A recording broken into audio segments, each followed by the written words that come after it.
everybody out there in YouTube land. This is Tom again, part 2 of the MACD divergence. Here we go. Let's get going. Let's just dive right into this here. Part 1, we explained what divergence was. So let's go through 5 or 6 charts and see if we can find some good trades here.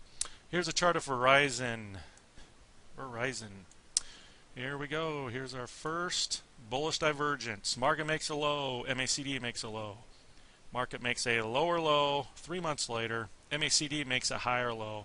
That gives you the lines cross, confirming the divergence, and that gives you the green light to go long. Go long this market. Now, let's say we go long here. Market comes up. And we're starting to, everything's good until we hit right around in here, in this area. Because what do we have forming? A bearish divergence. Market makes a high. MACD makes a high above its previous high. Verizon goes on a tear up to over 33, and the MACD bunches up, the lines cross, and right in here, you're like, you know, that's MACD divergence, time to bail, take profits, and just wait on the sidelines. And even though we have not so far come down into a bear trend or any kind of decent retracement, look what's happening again. Market makes a high, goes to an even high, and MACD goes to a pathetic pathetic high compared to its previous high.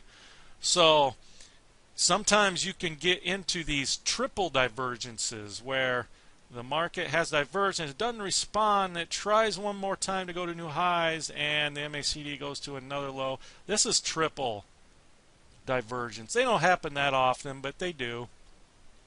So, and also this is known as a classic double top. So if you know, if we break 32 here, that would give you the green light to short that market. But time will tell if that turns out. But this trade was a great trade on the long side. Okay, Pfizer. Yeah, Pfizer. I was made fun of publicly for being bullish Pfizer. And of course, I love to be laughed at in public. It kind of gives me a sign that you know, I got a good chance of being right. Okay, there's nothing over. Oh, actually, nope. Take that back. There's nothing in here for divergence trades until we get into the beginning of July.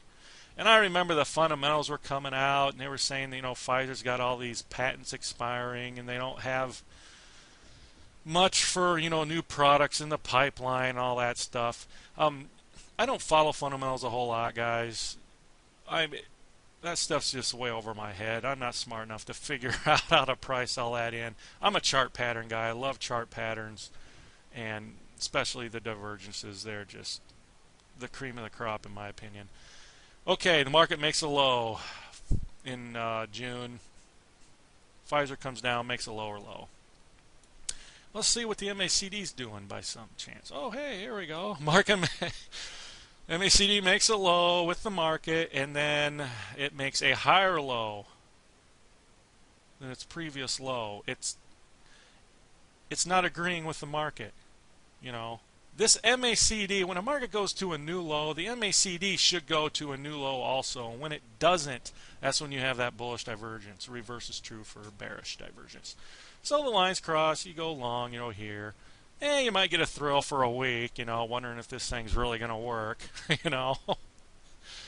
But then, you know, week goes by, and okay, now we're good. All right, okay, this is cool. So we go on a nice bull run here. But I've been out of Verizon for a little over a month now, and here's why. We're long off the bullish divergence. Market makes a high right there. Market makes a higher high.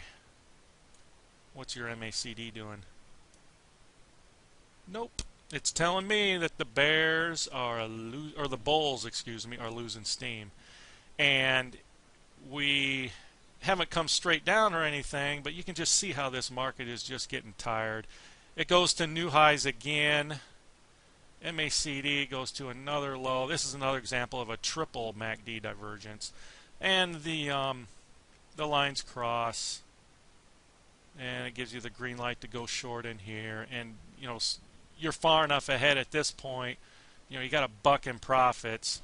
Bring your stop to break even at least, for crying out loud. You know, don't let this get away, because you never know. Pfizer could go on a bull run here in the next week.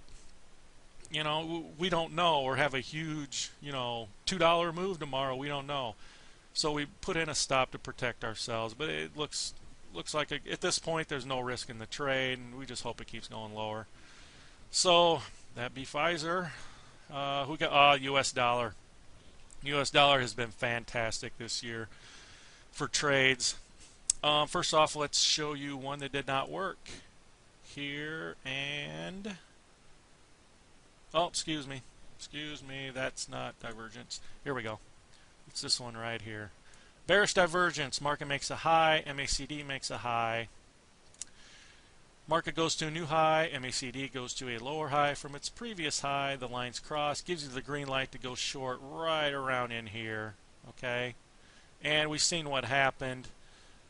We got rewarded for like 2 days. And then the market said, no, you're wrong. And it starts going up. And we got stopped out with a loss. But the loss was small, you know. I mean, what if you fight this thing, and if you're like, this thing has to go down, we got MACD bearish divergence, you know, and market's going up. Oh, it's got to keep going down. This is just, the dollar should not be going up. There's just no way. And it keeps going up, and it keeps going up. And you're short from over here, you know. Next thing you know, you're still short up here, and that's why you got to use stops. In my opinion, I can't follow. A mental stop just doesn't work with me, and probably with majority of people, because when a trade goes against you, you know, we can tend to take it personally, and we don't like to be wrong. So use a stop. Please, I'm begging you to use a stop.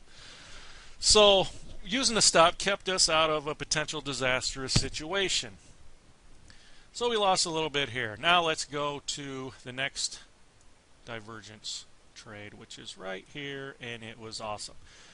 Dollar makes a high in mid-May, goes to a new high in first week of June, and the MACD lines cross and confirm the bearish divergence. And yeah, real nice downtrend here, really nice.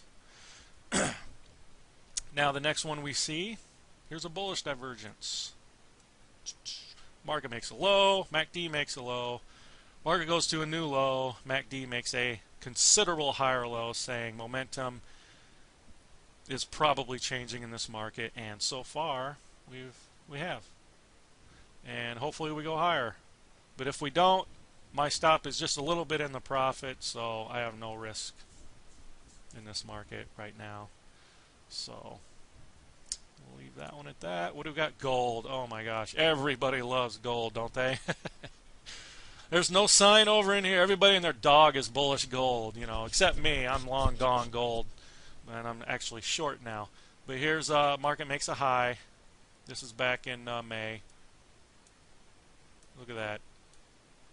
Bearish divergence. Now now the lines didn't cross till about right in here, and it was a break-even trade. Trade didn't do anything, and you know, but didn't lose anything. And here we go. Look at that. Right now in gold, bearish divergence. Hopefully we go lower. Hopefully we crash. Calling this one in real time. Not sure what's going to happen, but hopefully we crash. Okay, let's move on to part 3, and we'll go over some more markets. Man, these 10 minutes go by fast. All right, this is Tom signing out for now. Happy trading.